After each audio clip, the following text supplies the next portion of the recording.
안녕하십니까. 형사법을 정리하고 있습니다. 자, 형사법 중에 우리 구성요건에 관한 것을 정리할 겁니다. 자, 구성요건은 형벌을 부과할 수 있는 근거가 되는 행위죠. 그 행위 유형을 추상적, 일반적으로 기술해 놓은 것이 구성요건으로 보시면 됩니다. 그래서 우리가 사람을 살인하면 이런 게 보통 구성요건이죠. 그래서 구성요건에 해당성이 있어야 될 것이고요. 아울러서 인과관계가 존재를 해야 됩니다. 그래서 우리 구성요건에서는 구성요건에 해당이 돼야 될 것이고, 아울러서 인과관계가 성립이 돼야 됩니다. 원인과 결과관계죠. 그래서 일반적으로 그 행위 자체가 우리 위험 발생에 연결되지 아니하면 그 결과로 인한 것은 벌하지 아니한다 이렇게 나와 있죠. 그래서 인과관계가 있어야 될 것이고요. 인과관계가 있는 것은 일반적으로 결과범 내지는 우리 침해범에서 논의가 된다 이렇게 봐두시면 되겠죠. 구성 배당성 인과관계입니다. 자, 세 번째는 우리 고의가 있죠. 자, 고의는 보통 우리가 인식 플러스 의사라고 이야기합니다. 이 말은 알고도 해버리는 걸 보통 고의라는 것이고, 자, 이 고의, 자, 사실 인식하지 못하는 법률, 즉 벌하지 아니한다 이렇게 나와 있죠. 라고 보시면 되겠고요. 자, 고의 종류만 하나 보신다면 보통 고의는 확정적 고의가 있고요. 또 미필적 고의가 있습니다. 미필적 고의 이것을 하나 보시면 되겠고요. 자, 확정적 고의라는 것은 일반적으로 결과 발생을 확실히 인식하고 예견한 경우죠. 그래서 확정적 고의는 결과 발생을 확실히 인식한 경우인데, 자, 미필적 고의는 말은 뭐죠? 가능성을 인식한다고 나와 있죠. 자, 가능성을 인식합니다. 자, 그럼에도 불구하고 그것을 용인해 버린 경우, 이런 경우죠. 쉽게 이야기해서 내가 담배를 피고 있는데 피면서 자, 주변에 만약에 숯불이 있다. 그러면 산불이 날지도 모른다 하면서도 모르겠다고 피워버리죠. 결과적으로 용인함으로써 불을 일으킨다, 방할했다는 이야기죠. 이것도 미필적 고의가 있다 그렇게 보시면 됩니다. 자, 그래서 이런 것을 미필적 고의 이렇게 봐주시면 되겠고요. 자, 또 네 번째는 과실범입니다. 자, 과실이라고 하는 것은 주의 의무를 위반한 걸 말하겠죠. 그래서 일반적으로 과실범의 가장 기본적인 특징은 주의 의무를 위반한 경우이고요. 또 우리 과실범은 우리 형법 체계상 법률에 처벌 규정이 있는 경우에 한하여 처벌한다 이렇게 보시면 되겠죠. 그래서 여기는 법률에 규정이 있는 경우, 이 경우에만 처벌하는 것이 현행 우리 법 체계입니다. 과실법은 주의무를 위반한 것이기 때문에 보통 사람들이 발생할 수 있는 거다. 그래서 모든 것을 처벌하는 건 아니죠. 예를 들어서 여러분들 우리가 전철을 타게 되면 사람들이 부딪히게 되고 경우에 따라서는 우리가 사람 손으로 옆 사람의 얼굴을 칠 수도 있다는 이야기죠. 좁게 붙어 있다 보니까요. 근데 그것은 고의가 아니면 과실폭행죄는 성립이 안 되거든요. 자, 그런 것처럼 처벌 규정이 있는 경우에만 처벌한다. 이 과실의 특징으로 보시면 되겠습니다. 자, 과실도 우리 보통 과실이 있고 업무상 과실이 있죠. 업무상 과실은 업무 종사자에게 요구되는 주의 의무를 위반한 경우죠. 그래서 업무상 과실은 보통의 과실보다도 중하게 처벌할 문제가 나올 것이고, 또 경과실, 중과실 그렇게 보시면 될 것 같습니다. 또 한 가지 우리 부작위범이 나옵니다. 자, 부작위란 말은 우리 행위를 하지 아니하는 것인데, 이 부작위범이 문제가 되려면 필연적으로 자기 의무가 있다는 거죠. 자, 해야 된다는 이야기죠. 자, 그럼에도 불구하고 행위를 하지 아니하는 경우, 이것도 우리 부작위범이다 이렇게 보시면 돼요. 부작위범이 성립하기 위해서는 자기 의무성이 기본 전제가 되는 것이에요. 해야 됨에도 불구하고 하지 않는 것, 이걸 우리가 처벌하는 것이지 막연히 안 했다고 해서 처벌하는 건 아니란 이야기예요. 보시고, 자, 일반적으로 우리 진정 부작위범이 있고 또 부진정 부작위범이 있습니다. 자, 진정 부작위범은 말 그대로 부작위에 의해서만 실현되는 것. 그래서 부작위에 의해서만, 자, 부작위만으로만 성립이 되는 것이 진정 부작위범. 자, 부진정 부작위범은 행위 자체, 형식은 자기범이지만, 자, 부진정 부작위범은 형식은 자기범이란 이야기죠. 하지만 실질적으로 부작위에 의해서도 실현이 가능하다는 이야기죠. 자, 우리 부작위에 의해서도 실현이 가능한 것. 이것도 우리 부진정 부작위범입니다. 자, 우리 진정 부작위범은 대표적인 시험들, 우리 태거 불응죄 있죠? 태거 불응죄입니다. 이것은 하지 않았어. 그래서 태거 불응. 태거하지 않았기 때문에 성립하는 부작위에 의해서만 성립하기 때문에 진정 부작위범. 자, 부진정 부작위범 대표적인 시험들 뭐죠? 어머니가 젖을 먹이지 않아서 영아를 아사시키는 것.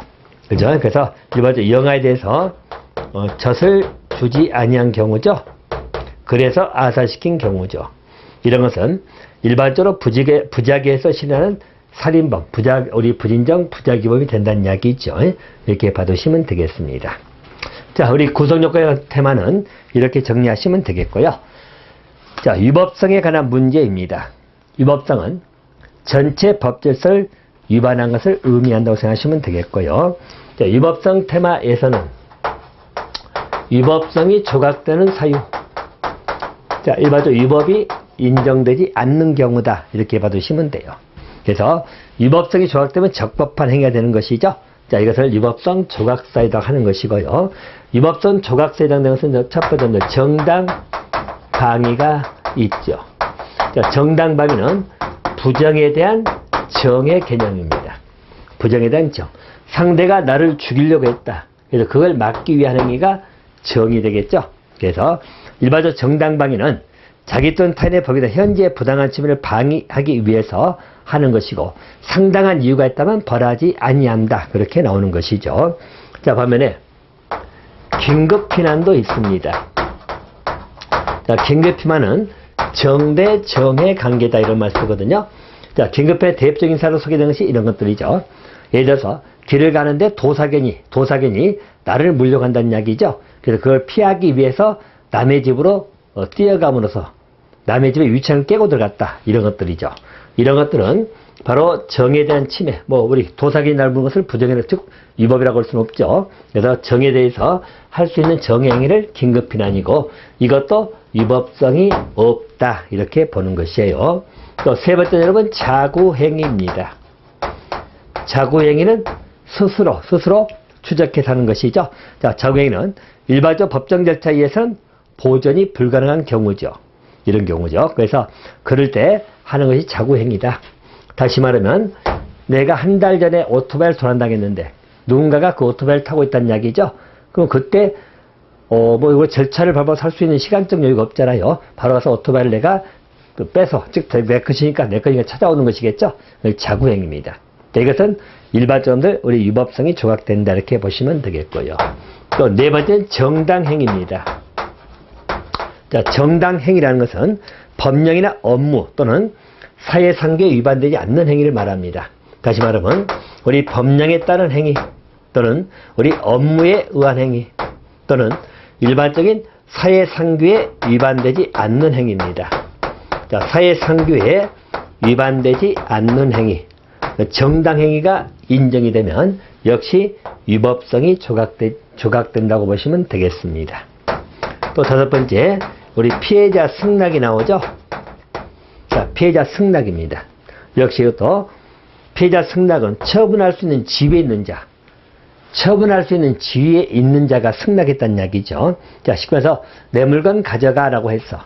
자, 내 시계가 있는데 너 갖다 써 했어. 그럼 가져갔어. 그걸 절도라고 할 수 없다는 이야기죠. 그래서 일반적으로 피해자 승낙이라는 것은 바로 그겁니다. 대신 그 시계를 처분할 수 있는 자가 승낙해야 됩니다. 쉽게 말해서 갑의 시계인데 우리 가져가라겠다. 그건 안 되잖아요. 그죠? 그래서 일반적 갑이 자기 시계를 내 걸 가져가. 그러면 이제 절도죄가 성립할 수 있는 건 아니잖아요. 자, 그래서 일반적으로 이런 것을 위법성이 조각된다. 정당방위, 긴급피난, 자구행위, 정당행위, 피해자 승낙 이렇게 봐두시면 되겠죠. 위법성 조각의 문제는 이렇게 체킹 좀 해놓으시면 될 것 같고요. 자, 이제 책임에 관련된 문제입니다. 자, 구성요건에 해당되고 위법이 인정되고 책임이 또 충족이 돼야 됩니다. 그래야 범죄가 성립한다는 이야기예요. 책임에 관한 것은 행위자에게 부과되는 비난 가능성을 의미합니다. 자, 비난 가능성을 의미한다. 이렇게 보시면 되겠고요. 자, 책임 능력에 관련된 문제가 나오죠. 자, 여러분들 세 가지 거 정리할 것인데요. 일반적으로 책임 능력이 있어야 된다. 보통 이 책임 무능력자입니다. 자, 형사상 책임 무능력자는 보통 만 14세 미만자죠. 그래서 14세 미만 형사상 책임 무능력자라고 합니다. 또 심신상실자 나와 있죠. 그래서 일반적으로 심신상실자입니다. 자, 일반적으로 책임 무능력자, 책임 무능력자는 우리 14세 미만인 형사 미성년자란 말 쓰거든요. 그래서 형사 미성년자. 이 민법상에는 미성년자 19세 미만이지만 형사 미성년자는 14세 미만입니다. 자, 그리고 또 심신상실자입니다. 자, 그 사람의 행위는 처벌하지 아니한다. 이렇게 보는 것이죠. 그래서 처벌하지 아니한다. 그래서 여러분들 간간히 보면은 어떤 범죄를 저지르고 나서 그날 만취했다, 약에 취했다, 내 정신이 아니었다, 등등 여러 가지 내용은 심신상실 상태를 주장해 가지고 일종의 범죄 성립을 피해보겠다는 그런 전략이죠. 여러 번 그런 경우도 있긴 하겠습니다만은 일단 형사 미성년자 심신상실자 행위는 처벌하지 아니합니다. 보시면 되겠고요. 자, 또 한정 책임 능력자라고 나오죠. 보시면 한정 책임 능력자입니다. 이 대표님들 심신미약자입니다. 그러니까 심신미약자 행위는 형을 강경할 수 있다. 이렇게 나오죠. 여기는 임의적 강경입니다. 형을 강경할 수 있다. 대신 심신상실자 행위는 처벌하지 아니합니다. 심신미약자는 상실자보다는 상태가 좀 좋은 거라고 생각하시면 되겠죠. 그럼 그자 행위는 형을 감경할 수 있다.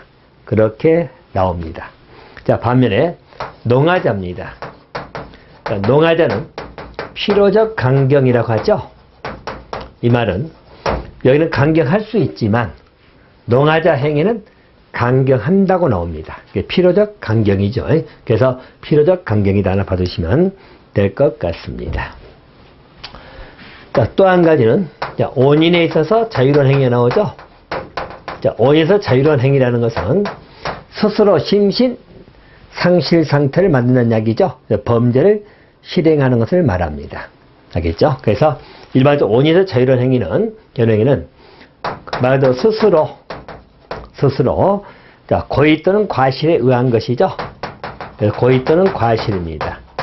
그래서 심신 상실 등의 상태를 만드는 것이죠. 미약이라든가 그래서 범죄를 저지른 것을 말합니다. 자, 그러면 이런 경우 말 그대로 우리가 스스로 약을 먹은다든가 내지는 술에 만취된 상태를 만들어가지고 범죄를 한다는 이야기죠. 그럼 원인에서 자유로운 행위는 일반적으로 여기는 범죄가 성립되기 때문에 책임을 부담합니다. 이 말은 여기는 감경이나 조각이 되는 건 아니란 이야기죠. 그래서 원인에서 자유로운 행위는 일반적으로 감경되지 않습니다. 자, 그래서 여기는 기본적으로 범죄가 성립되기 때문에 처벌을 받아야 된다. 이렇게 봐주시면 됩니다. 알겠죠? 이렇게 비교해 놓으시면 되겠고요. 또 착오에 관한 문제가 나오죠. 우리 금지 착오가 나옵니다. 자, 착오에 의한 것은 일반적으로 우리 구성요건적 사실을 인식했지만 착오로 위법을 인식하지 못한 경우 이렇게 나와 있죠. 그래서 금지 착오라는 것은 금지. 자, 구성요건이라는 걸 안다 하더라도 위법을 인식하지 못한 경우 이런 경우인데 자, 그중에 여러 가지 사례가 나옵니다. 그것은 법률의 부지가 나오죠. 법률 부지입니다. 자, 법률을 알지 못했다. 이런 경우죠. 법률 부지. 또는 효력상의 착오가 나옵니다. 효력 착오. 자, 이 말의 의미는 일반적으로 우리 형법 규정이 있는데 그게 위헌이기 때문에 효력이 없다고 착오한 것이죠. 이런 거. 자, 포섭의 착오가 나오죠. 자, 포섭의 착오입니다. 자, 포섭 착오라는 것은 자, 말 그대로 자, 우리 공무원이다. 자, 공무원이면 일반적으로 뇌물. 그래서 일반적으로 뇌물, 수뢰나 정례죄가 성립하겠죠. 공무원이 뇌물 주면 정례죄가 성립합니다. 근데 일반적으로 우리 국립대학교 교수다. 그죠? 일반적으로 우리 국립대학교 교수에 대해서는 뇌물 줘도 상관이 없지 않느냐라고 착오한 것이죠. 이 포섭되는 부분, 이 부분이 포함될 것에서 착오를 준 것이죠. 국립대 교수다. 그럼 국립대 교수도 공무원이 되거든요. 근데 여기는 내가 착오, 범죄가 되지 않는다고 착오를 한 것이죠. 그래서 일반적으로 여기는 범죄가 안 된다고 착오하는 것.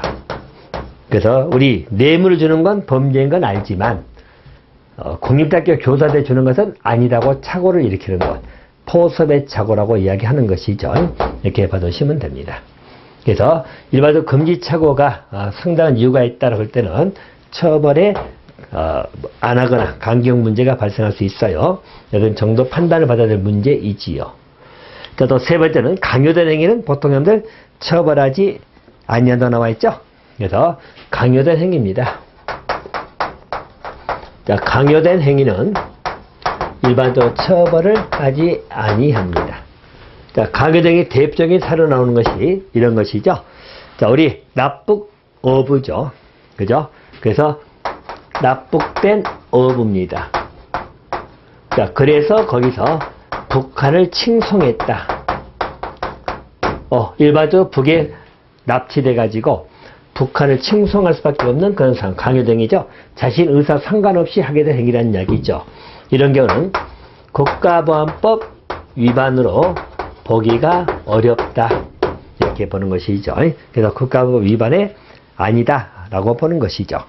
자, 이런 것들이 보통 강요된 행위다. 저항할 수 없는 폭력이나 자기 또는 친족의 생명, 신체, 그 위해를 방해할 방법이 없는 협박에 의해서 강요된 행위, 이런 것들을 말합니다. 강요된 행위는 책임이 조각돼서 벌하지 아니한다. 그렇게 봐두시면 될 것 같습니다. 자, 일반점들 위법성 그리고 책임 사유를 한번 정리를 드렸습니다. 자, 이제 우리 미수론에 관련된 내용이 나오죠. 자, 여러분들 절차적인 문제 쪽 한번 정리를 하시면 됩니다. 자, 보통 여러분들 우리 범죄 결의하는 단계가 있죠. 범죄 결의하고 나서 자, 실행의 착수가 들어가는 문제입니다. 자, 실행의 착수이지요. 자, 실행의 착수를 하여 가지고 일반적 결과가 발생될 수 있겠죠. 범죄 결과가 발생된다는 이야기죠. 그래서 일반적으로 구성요건 쪽에 결과 발생이라 나와 있죠. 구성요건에 결과가 발생합니다. 자, 그리고 나서 범죄 행위가 종료되는 단계, 이렇게 보시면 되겠죠. 종료 단계입니다. 그 범죄 결의가 있었다. 자, 여러분들 이 단계에 있을 때는 처벌하지 아니합니다. 자, 속으로 자, 누군가를 죽여버리고 싶다 뭐 이렇다든가, 그러면 그 단계만 가지고는 처벌할 수 있는 건 아니죠. 그죠? 우리가 내심적인 문제는 처벌할 수 없다. 이렇게 보시면 되겠고, 자, 실행에 착수를 할 때는 이제 뭐죠? 착수하기 위해서는 어떤 행위를 준비하겠죠. 그 준비하는 단계를 예비 음모 단계라고 하는 것이죠. 이 단계는 예비하고 음모 단계입니다.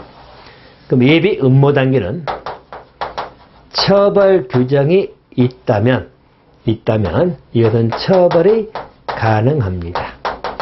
규정이 없는 것은 처벌할 수 없고요. 이렇게 보시면 되겠고요. 자, 실행에 착수해 가지고 결과가 발생되기 이전 단계를 우리가 미수 단계라고 합니다. 자, 미수범에 관련돼 가지고 여러분 역시 우리의 처벌 규정이 있는 것들은 처벌을 합니다. 이렇게 보시고요. 또 결과가 발생해서 우리가 기수라고 합니다. 기수.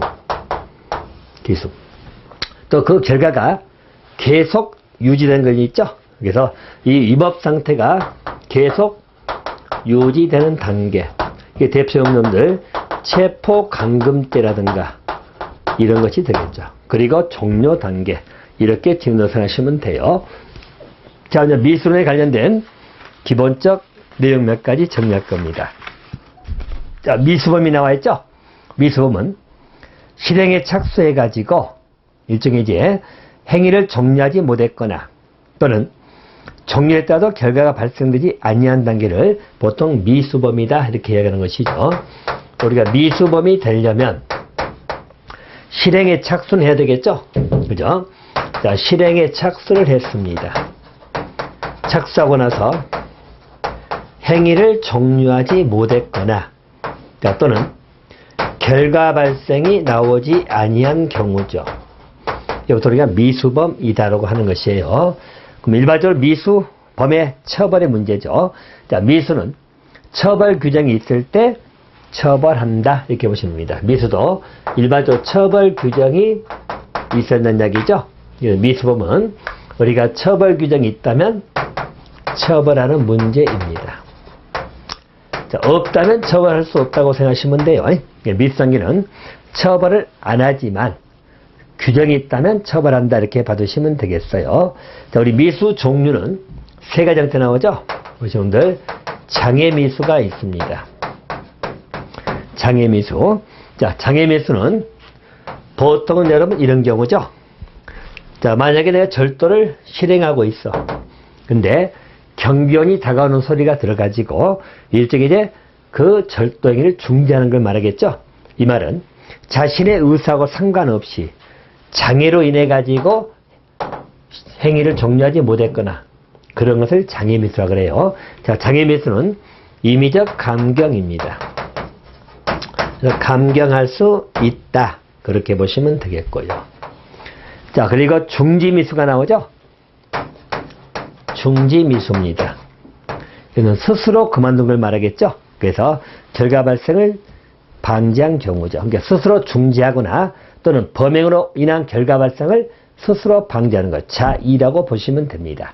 자, 그래서 장애미수하고 중지미수는 차이점이 장애미수는 자신의 의사가 아니라 외부적 요소에서 그만두는 것이고 중지미수는 스스로 그만두든지 그죠? 예를 들어서 강간을 실행하려다 강간 실행하다가 피해자가 운다든가 그래서 기타 스스로 그만두는 거. 그 중지미수라고 보시면 되겠죠. 그래서 강간 실행 착수는 들어갔지만 행위를 종료하지 못하고 그만두는 것. 이것은 중지미수입니다. 또는 사람을 죽이려고 했다는 이야기죠. 근데 결과가 죽기 전에 스스로 놀래가지고 또는 스스로 죄책감이 들어가지고 그 사람을 살리기 위해서 병원에 가서 또 살렸다는 이야기죠. 그러면 살인한 결과는 발생하지 않았다. 그래서 살인 미수가 되겠죠. 그 경우는. 그래서 일반적으로 중지미수입니다. 중지미수는 필요적 감면입니다. 그래서 이건 필요적 감면. 그래서 강경 또는 면제가 됩니다. 필요적 감면이지요. 자, 세 번째는 불능미수입니다. 불능미수는 그 자체가 결과 발생이 처음부터 불가능한 경우라고 생각하시면 됩니다. 그래서 일반적으로 범죄 의사로 실행을 했지만 처음부터 결과 발생이 불가능한 경우. 그래서 불능미수다. 이렇게 보시고. 자, 불능미수는 임의적 감면 사유가 됩니다. 감면. 네, 불능미수는 애당초 할 수 없는 것을 했다는 이야기죠. 그래서 우리 불능범이라고 하는 것이에요. 불능미수입니다. 자, 그래서 일반적으로 이 경우는 장애미수는 임의적 감경, 중지미수는 필요적 감면, 불능미수는 임의적 감면 이렇게 받으시면 될 것 같습니다. 자, 우리 정범하고 공범론 나오죠. 정범은 여러분 직접 정범이고 간접 정범이 있고요. 자, 간접 정범 보시면 행위자 자신이 실행하지 않고 타인을 도구로 이용하는 것이죠. 타인을 도구로 이용해 가지고 범죄를 저지른 것을 간접 정범 이렇게 보시면 됩니다. 자, 공범도 자, 임의적 필요적 공범이 나오죠. 임의적 공범은 혼자도 할 수 있지만 두 명 이상 협력해서 하는 것을 임의적 공범인데요. 자, 공동 정범이 나오죠. 여러 사람이 정범의 지위에서 범죄 실행한 것을 공동 정범. 자, 교사범은 타인을 교사해서 범죄 실행하는 것. 또 종범은 여러분 방조죠. 방조하여 범죄 실행한 자를 우리가 보통 종법 이렇게 보시면 됩니다. 대신 필요적 공감은 2명 이상이 있어야만 실행할 수 있는 것. 자, 그렇게 보는 것이고요. 자, 필요적 공감 대표 집합법, 대항범이 나오죠. 그죠? 자, 집합법 여러분 소유죄라든가 또는 다중불해산죄, 내란죄 등이 들어갑니다. 자, 대항범은 일반적 도박죄, 수뢰죄, 정례죄 등이 나오죠. 또 음행, 매개죄, 그죠? 이런 것 전부 다 대항범이라고 보시면 되겠습니다. 자, 간접 점검이 나오죠. 자, 간접 점검은 어느 행위로 처벌되지 아니한 자 또는 과실범으로 처벌될 교사 또는 방조해가지고 범죄 결과를 발생시키는 것. 타인을 도구로 이용하는데 그 타인이 처벌되지 아니하는 자. 그죠? 그래서 어린애한테 가서 그 약을 뿌리고 와라. 시켜서 어린애를 시켜가지고 수돗물에 독극물을 타라. 뭐 이렇게. 그래서 처벌되지 않은 자 또는 과실범 처벌될 교사 방조해가지고 행위를 발생한 자를 간접점검이죠. 이는 교사범이나 방조범과 동일하게 처벌한다고 나와 있어요. 또 교사범이죠. 타인에게 범죄 실행 결의를 가지게 하는 것이 교사인데 실행자하고 동일하게 처벌합니다. 교사범 여러분 일반적 정범과 동일하게 처벌한다고 생각하시면 돼요. 그래서 감경이 안 됩니다. 근데 종범이죠. 종범은 필요적 강경입니다. 알겠죠? 필요적 강경이다. 이렇게 봐두시면 돼요. 자, 그래서 여기 이제 몇 가지만 다시 한번 보충을 하겠습니다. 자, 일단 용어적인 문제에서 간접정범 한 번씩 물어보거든요. 일반적 간접 정범이 나올 것이고, 간접 정범은 교사 방조하는 것인데요. 일반적 처벌되지 아니한 자 또는 과실범으로 처벌되는 자, 이런 자를 교사 또는 방조하는 것이죠. 그래서 이 자를 도구로 이용하는 것을 의미할 것이고, 간접 정범은 일반적들 교사자나 또는 방조 책임, 그래서 일반적 교사 방조 책임을 진다. 이렇게 보시면 돼요. 그래서 교사 방조하고 동일하게 처벌한다고 보시면 됩니다. 자, 반면에 교사범이 나오는데요. 자, 교사범은 기본적으로 정범과 동일하게 처벌한다고 하시면 됩니다. 실행자하고 동일하게 처벌. 한마디로 정범과 동일하게 처벌하는 것이죠. 근데 교사범은 여러분 한 가지 있는 게 뭐냐면 일반적으로 효과 없는 교사하고 실패한 교사가 있어요. 자, 이 말은 뭐냐면 효과 없는 교사. 자, 이 말은 여러분 일반적 교사를 했는데 상대가 승낙은 했어요. 자, 승낙은 했는데 실행 착수를 하지 아니한 경우죠. 효과 없는 교사고, 또 실패한 교사가 나오죠. 자, 실패한 교사는 승낙 자체를 안 해버린 것을 의미하겠죠. 그래서 실패한 교사입니다. 만약에 효과 없는 교사라면 실행 착수를 했기 때문에 일종의 이제 처벌하기는 어떻게 하겠죠? 예비 음모로 가는 것이죠. 그래서 이 경우는 일반적으로 교사자 또는 피교사자입니다. 이 모두를 예비 음모로 처벌하는 문제, 이게 나올 것이고, 자, 실패한 교사는 승낙을 안 했기 때문에 교사자에 대해서만 예비 음모로 처벌한다. 이렇게 보시면 되겠고요. 자, 그리고 종범이 나옵니다. 종범은 여러분 방조시킨 것을 말하죠. 방조범인데 여기는 필요적 강경이다. 이렇게 보시면 돼요. 필요적 감경. 형을 감경한다. 이렇게 봐두시면 되겠죠. 정리하시면 됩니다.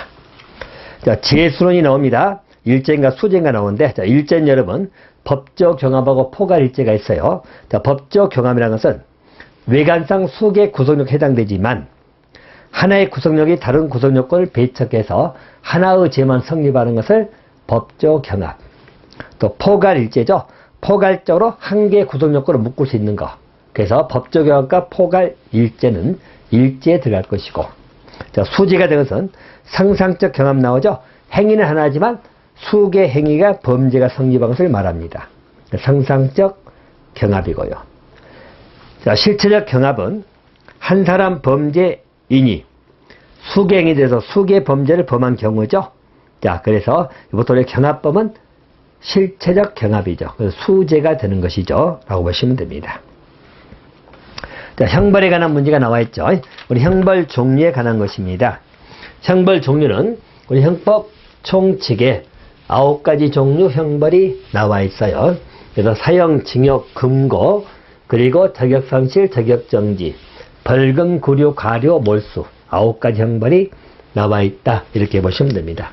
형벌은 9가지 종류로 되어 있다고 생각하시면 되겠고요. 일반적으로 사형은 여러분 주로 이제 교수형이 원칙이고요. 징역, 금고 나와 있죠. 자, 징역형입니다. 우리 교도소에 구치하고 우리 정역이죠. 그래서 일을 시킨 것을 말합니다. 그래서 자유형제는 가장 무겁다고 보시면 돼요.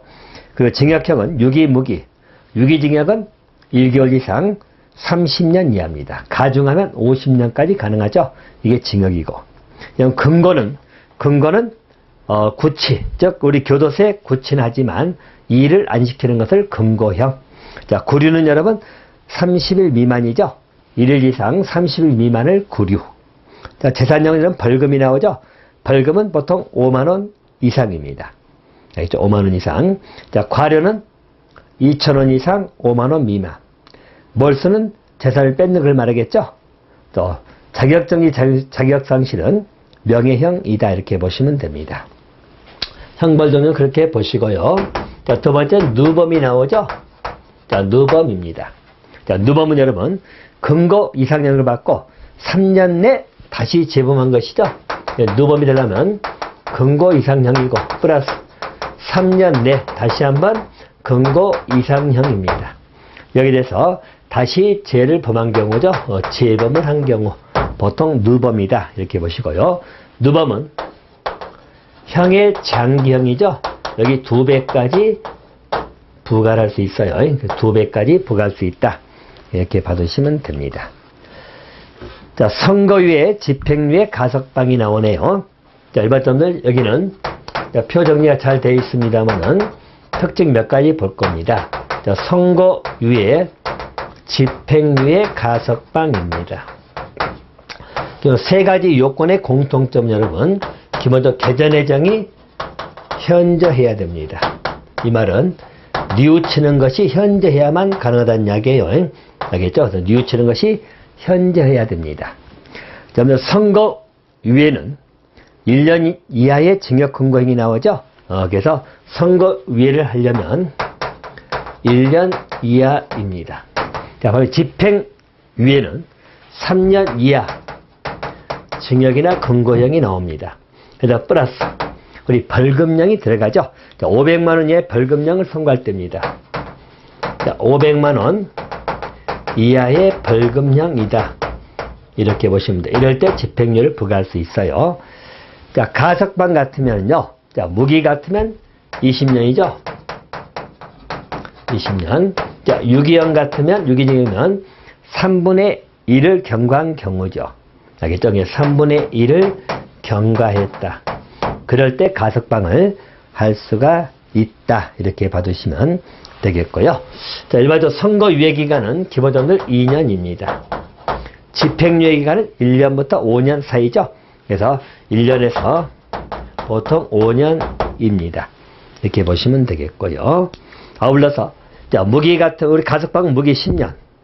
자, 유기는 전형기간이겠죠. 그래서 이것들은 무기는 10년. 또 유기는 전형기간, 남은 기간입니다. 이 기간에 이제 가석방의 효력이 있다. 이렇게 봐두시면 될 것 같고요. 자, 그리고 선고유예를 넣으면 얘는 면소가 간주됩니다. 면소된 걸로 보는 것이고, 집행유예가 나오면 이때 형의 선고 효력이 상실됩니다. 선고 효력이 상실된다. 그래서 이걸 봐두세요. 집행유예는 형의 선고 효력이 상실되는 것이죠. 자, 오늘 가석방은 집행 종료로 간주하는 것이죠. 형의 집행이 종료된 걸로 간주한다. 자, 뭐 이 정도 특징만 기억 좀 해놓으시면 될 것 같습니다.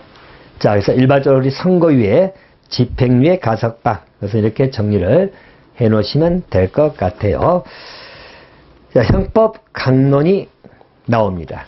자, 강론에 관한 사람들, 우리 범죄 유형만 좀 정리를 한다고 보시면 되겠다. 자, 개개의 범죄까지 나와버리면 굉장히 내용이 많아요. 그래서 개개의 범죄를 다 공부할 수는 없고요. 기본적으로 어떤 형태 범죄가 있는 거냐, 뭐 그 정도로만 정리를 하시면 되겠는데, 또 형법 강론은 개개의 범죄를 다 정하고 있습니다. 그래서 우리 강론에는 우리 개인적 법익에 대한 범죄, 그죠? 그래서 개인적 고의에 대한 문제, 또 우리 사회적 법익에 관한 범죄, 또 국가적 법익에 대한 범죄, 이렇게 나옵니다. 개인적 법익에 관한 범죄도요, 제일 많은 게 개인적 법익이죠. 보시면 우리 생명, 신체에 관한 범죄, 이게 대표님들 우리 살인죄, 또 상해 폭행죄, 과실치사상죄. 자, 낙태죄는 여러분 일반적으로 유형결정 나왔죠. 낙태죄는 유형결정입니다. 낙태죄는 지금 효력이 없다고 보시면 되겠죠. 또 유기학대죄가 나옵니다. 또 일반적인 자유에 대한 죄입니다. 자, 자유에 대한 죄가 여러분들 협박, 강요, 체포, 감금 등이죠. 자유에 대한 죄는 협박이나 강요 또는 체포, 감금 등이다, 이렇게 보시면 되겠고요. 또 명예신용에 대한 죄가 있어요.